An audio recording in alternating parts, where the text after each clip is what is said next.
Je m'appelle Pascal Falsi, j'ai 51 ans et j'habite dans le canton de Fribourg.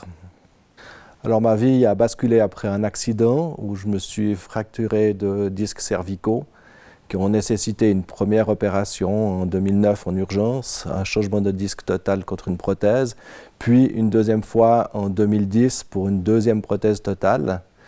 Et après, ça a traîné jusqu'à une dernière opération en 2015 qui a plus ou moins réglé mon problème. Alors en 2010, avant la deuxième opération, l'assurance perte de gain maladie a décidé de me faire suivre par un détective privé en 2 fois, une première fois 6 jours, puis après encore une deuxième fois 4 jours. Alors il m'a principalement suivi autour de chez moi, que ce soit à l'intérieur de mon jardin, en promenade avec le chien, en commission, que j'accompagnais ma femme ou mes enfants. Et puis ils ont insisté jusqu'à trouver donc, ce qu'ils estimaient être des preuves à ma charge.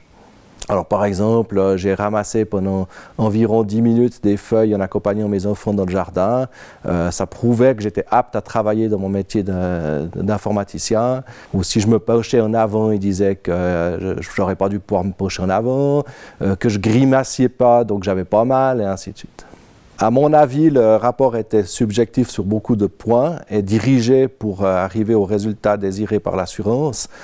Le détective privé a par exemple profité d'une situation où j'ai un ami qui m'a invité au restaurant du village pour manger, pour me changer les idées.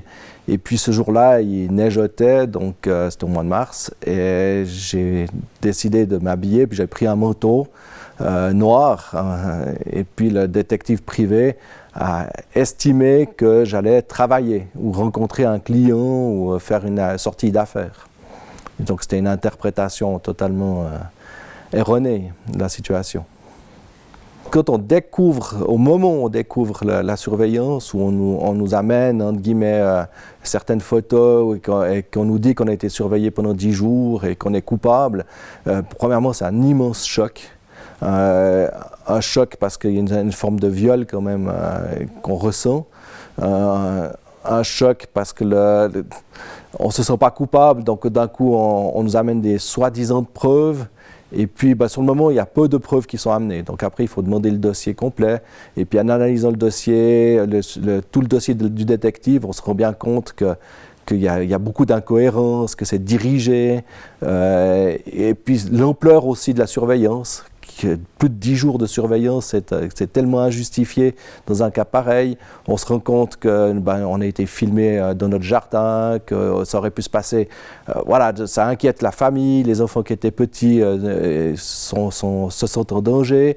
Ils ont plus, ma fille a longtemps dit « je ne peux pas me déshabiller sans qu'on ferme les volets parce qu'elle avait peur d'être filmée ».